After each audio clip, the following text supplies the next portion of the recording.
So hey everyone, welcome back to the channel. In today's video, we are going to discuss some very common SQL interview questions. If you are preparing for a backend developer or like .NET developer, Java developer, or any kind of software engineer interviews, so these questions are very important. Now I'm going to explain each and every question in a very simple way. I will first explain what the interviewer is asking, then we will understand the concept with a simple example and SQL code. The first question is the what is a primary key and foreign key. Okay. So a primary key is a column that uniquely identifies every record in a table.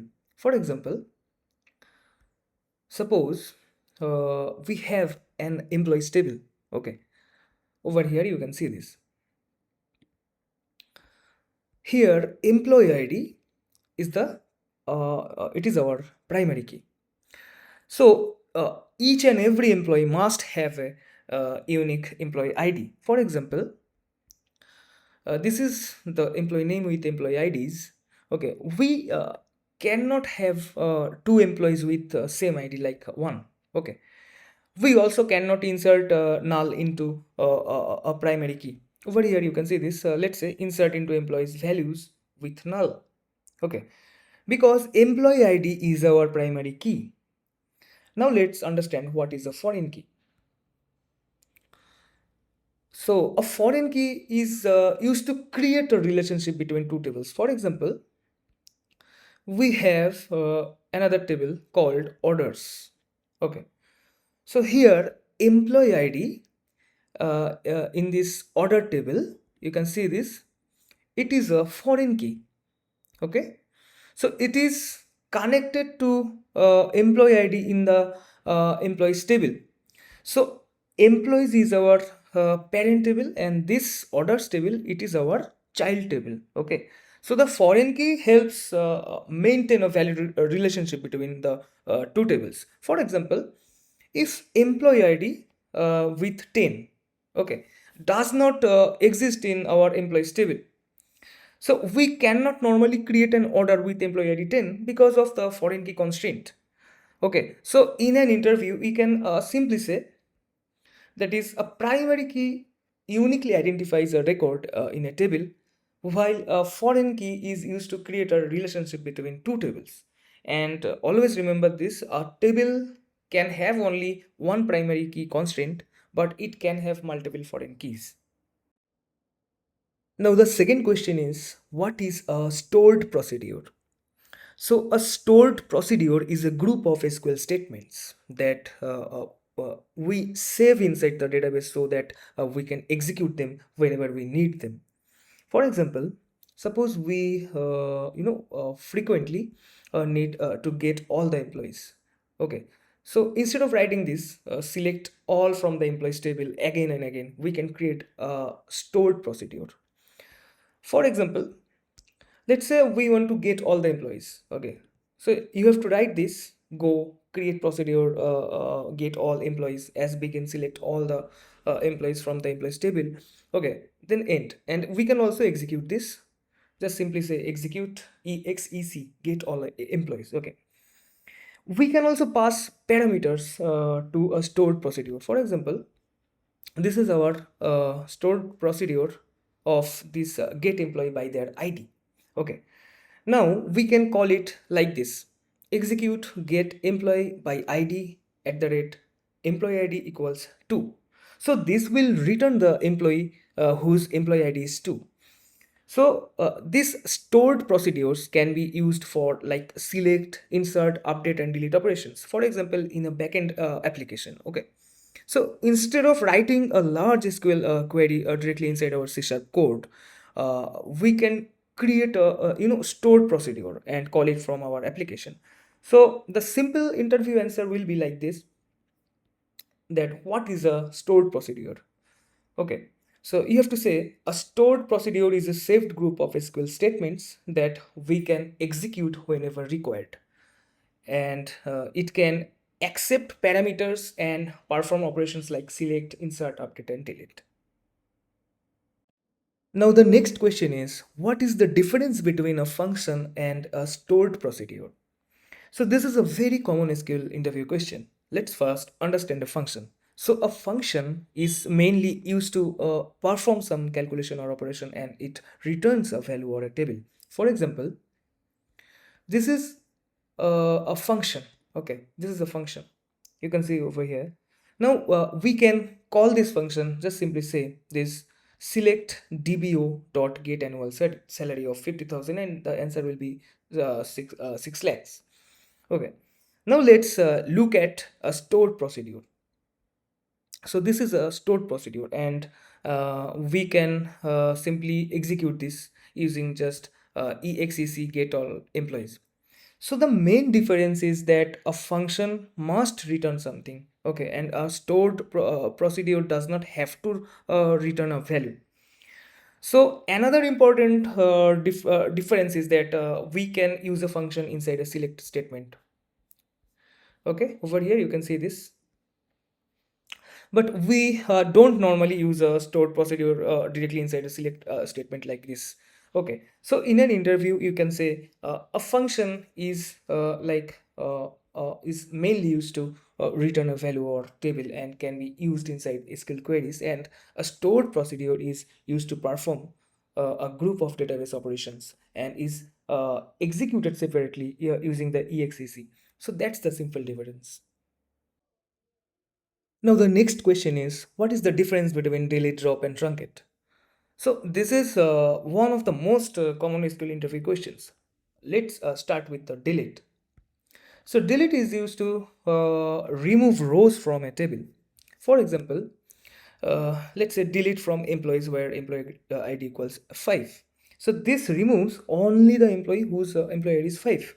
And we can also delete all the rows, like simply say delete from employees. Okay, but the employees table will still exist. Okay, now let's talk about this truncate table employees. So it will remove all rows from a table. The table remains, but all the data is removed. And one important point is that truncate does not support a where condition. Okay, so this is not a valid code. Now let's talk about drop. So the drop removes the entire table. Just simply say drop table employees. Okay, so after this comment, the employees table itself no longer exists. So remember it like this: delete uh, means the remove rows. Shrunk it means remove all rows but keep the table, and drop means remove the entire table. And another common interview question is which one is faster, delete faster or the truncate?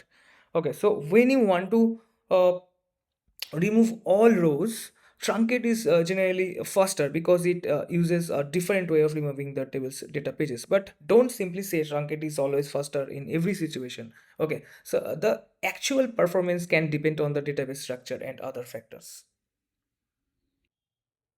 Now the next question is, what is a view in SQL? So a view is like a virtual table. So it is created using a SQL query. For example,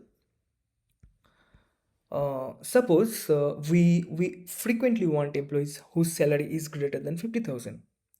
So we could write like this: select this employee ID, their name, salary from the employees table, and we put a condition that where salary greater than is 50,000. Okay, so instead of writing this query every time, we can create a view. So we will simply say that create view high salary employees as select employee ID, their name, their salary from the employees table where salary greater than 50,000. Now we can simply write like this: select all from the high salary employees, and we will get the employees whose salary is greater than 50,000. So a view is useful because it can make complex queries easier to use, and it can also help us control which data users can see. For example, let's say our employees table has these values, column name like employee ID, employee name, salary, bank account number. Okay, maybe we don't want every user to see the bank account number, so we can create a view containing only the required columns like this.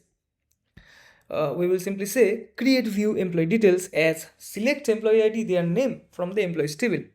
Now users can query the view instead of directly accessing the full table. So in an interview, you can simply say that a view is a virtual table based on a SQL query. It is mainly used to simplify queries, reuse SQL logic, and control which data is exposed. The next question is how many types of authentication are there in an SQL server? So there are two main authentication methods in SQL Server. The first one is the Windows authentication and the second one is SQL Server authentication. So in Windows authentication, SQL Server uses our Windows account to authenticate us. For example, when we open SQL Server Management Studio, we can select the Windows authentication. We don't need to provide a separate SQL Server username and the password. The second method is SQL Server authentication. Here we provide a SQL Server username and password like this. Okay. And also SQL Server supports mixed mode. Like mixed mode means both Windows authentication and SQL Server authentication are enabled. So if the interviewer asks like how many authentication modes are there, you can answer there are two main authentication methods in SQL Server. The first one is the Windows authentication and second one is the SQL Server authentication. And if they ask about mixed mode, you can say SQL Server can be configured to allow both methods and which is called mixed mode. The next question is how many types of insertion are there in SQL? So there is no fixed official number that we should memorize for this question, but in SQL Server, we commonly insert data in a few different ways. Firstly, we can insert in a single row like this. Okay, we will say like insert into employees table the column name and the values. Okay, so actually here we are inserting one single employee, and we can also insert multiple rows using the same one single insert statement. Okay, like this. So we will simply say insert into employees table the column name and we will add multiple values. Okay, and another important method is insert into select. For example, suppose we want to copy employees with salary greater than 60,000 into another table. So we will simply say insert into high salary employees, okay, the column name, and select that column name from another table, that is the employees table, where salary is greater than 60,000. So basically we are taking data from one table and inserting it into another table. So therefore, if the interviewer asks you this question, don't simply say there are exactly three types. Okay, instead you have to say in SQL Server we commonly insert a single row, multiple rows, or like insert the result of a select query using insert into select. So that is a better interview answer. The next question is what is the like operator in SQL? So like is used when we want to search for a particular pattern in text. For example, suppose we want to find employees whose name starts with A. So we will simply say select all from the employees table where employee name like A percentage. Okay. So here percentage means 0 or more characters. So this will return Amit, Ankit, Ananya, Arjun. Okay. Now suppose we want names that end with A. So we can write select all from the employees table where employee name like percentage then A. Okay. And there is let's say suppose we want names that contain IT. So we will simply say select all from the employees where employee name like percentage IT percentage. Okay. And there is another wildcard called underscore. For example, select all from the employees where employee name like underscore MIT. So this can match this Amit not Ankit, sorry. This will match only this Amit because Amit has this MIT. Okay, so remember the percentage wildcard means zero or more characters, and the underscore wildcard means exactly one character. Okay, so like is commonly used when we create search functionality. For example, if our application has a search box where the user searches for an employee name. Okay, so we can use like to find the matching names. Now the next question is, how many types of aggregate functions are there in SQL? So aggregate functions are functions that perform calculations on multiple rows and return one result. The five most commonly used aggregate functions are count, sum, average, minimum, and maximum. Let's understand them with an example. Suppose we have this data, okay? Now, if I want to count the number of employees, I can use the count. I will simply say select count all as total employees from the employees table. Okay, so this returns the total number of rows. If I want to calculate the total salary, I can use sum. Okay, I will simply say select sum of salary as total salary from the employees table. Then if I want the average salary or the minimum salary or the maximum salary, I will use this average, minimum, maximum. So the five important aggregate functions you should remember are this count, sum, average, minimum, and maximum. Now let's look at an important interview question. What is the difference between count all and count column?